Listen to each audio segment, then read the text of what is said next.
उपचुनाव से पहले बनवासा गांव में बारिश की वजह से भरा पानी सबसे अहम मुद्दा बनता जा रहा है और यही वजह है कि आज प्रदेश की सभी बड़ी पार्टियों के नेता इसी मुद्दे को लेकर गांव में जुटे हुए हैं। पिछले दिनों हुई बारिश की वजह से खेतों में करीब 3 से 4 फीट पानी जमा हो गया था, जिसकी वजह से खेतों में खड़ी धान की फसल बर्बाद हो गई थी।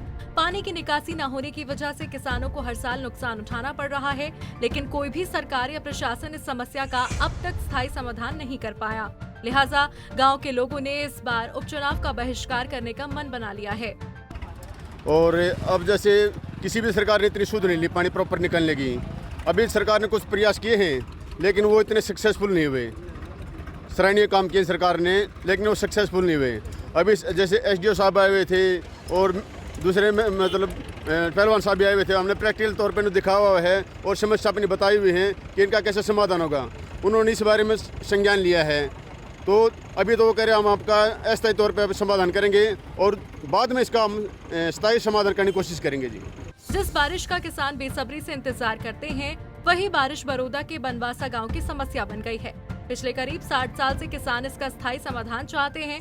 अब जब कोई कुछ नहीं कर सका तो इस बार चुनाव का बहिष्कार करने के अलावा और कोई रास्ता दिखाई नहीं दिया। लिहाजा जब सभी दलों ने देखा कि इससे चुनाव प्रभावित होगा, तो गांव वालों को मनाने के लिए सरकार और विपक्ष के बड़े बड़े नेता गांव में समय देने लगे।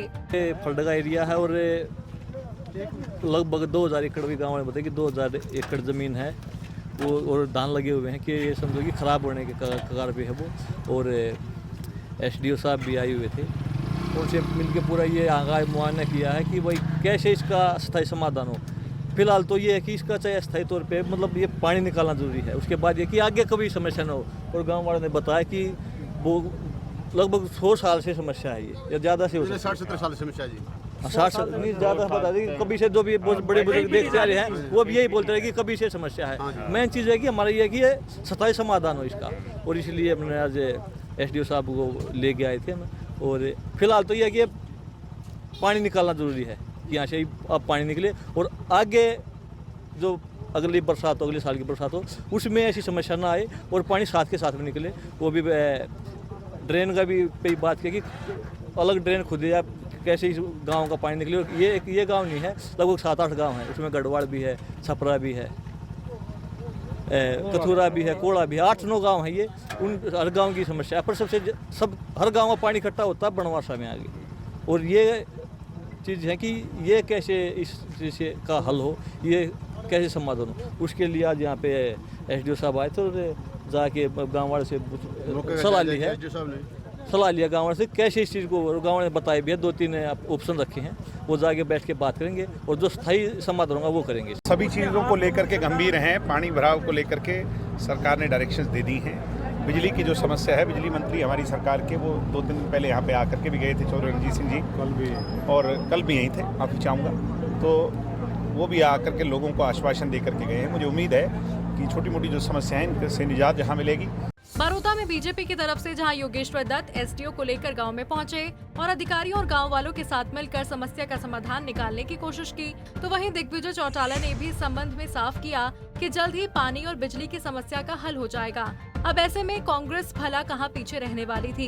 कांग्रेस के पास कई सालों से ये सीट थी, ऐसे में कांग्रेस क्यों इस समस्या का हल नहीं निकाल पाई, ये बड़ा सवाल था। अब आइए सुनते हैं दीपेंद्र हुड्डा ने समस्या पर क्या बयान दिया है। साल तक जब मौका था, ना बिजली, पानी, और ये जो हमारे कई गांव में पानी बढ़ता है पिछले कुछ साल से, इनमें से पानी निकालने की हमारी मांग थी। जब मैं आज भी जाऊंगा, आपको पता है हर साल हम जाते हैं, सरकार से मांग उठाते हैं, मगर कभी यहाँ पे पानी निकालने के लिए सरकार की तरफ से जो पंप सेट भी जो लगने थे इंजन, वो भी पूरे नहीं लगते थे। इस साल क्योंकि इलेक्शन है, तो इसीलिए इस तरह की बातों की तरफ सरकार ध्यान दे रही है। तो ना तो दीपेंद्र हुड्डा की ये बात सही है कि पिछले 6 साल में सरकार बनवासा गांव की समस्या का हल नहीं कर पाई।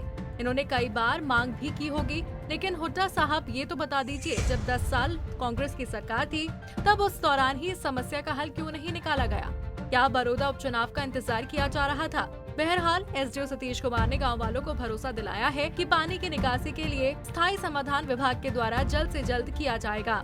बनवासे में पानी की समस्या भी से नहीं है, ये काफ़ी पुरानी समस्या है इनकी बनवासे में। और इस समस्या के लिए हमने एक पंप हाउस ऑलरेडी यहाँ पे 60 क्यूसिक का पहले ही लगा चुके हैं, जो कि अभी फंक्शनल है, आपने भी देखा होगा। और पीछे जो समस्या ये आ रही है, इसके लिए एक टेम्परेरी पंप हाउस यहाँ पर अरेंजमेंट करवा देते हैं। इस ड्रेन में कोड़ा और पीछे ये गढ़वाड़ गांव से भी पानी आता है, जिसकी काफ़ी समस्या है। उधर रडाना का भी पानी इधर ही आता है। ये लो लाइंग एरिया है और ये जो ड्रेन है इसकी सफाई हो चुकी है। इसमें सांगी के पास में हमने पंप भी इंस्टॉल कर रखे हैं, लेकिन उनकी कैपेसिटी इतनी नहीं है। इस वजह से कुछ प्रॉब्लम आ रही है इसमें। बाकी इसको आगे के लिए और इम्प्रूव करेंगे हम। ऐसा नहीं है कि ये समस्या सिर्फ बनवासा गांव के लोगों की है, बल्कि इसके आसपास के 7 से 8 गांव इस जल भराव की वजह से हर साल नुकसान उठाते हैं। खेतों में पानी की निकासी के लिए 3 पंप को और लगाया गया है। खेतों से पानी निकलवाने के लिए इंतजाम और तेज कर दिए गए हैं। लेकिन अब देखना होगा बड़ौदा उपचुनाव के चलते सरकार किसानों की समस्या का क्या स्थायी समाधान निकाल पाती है।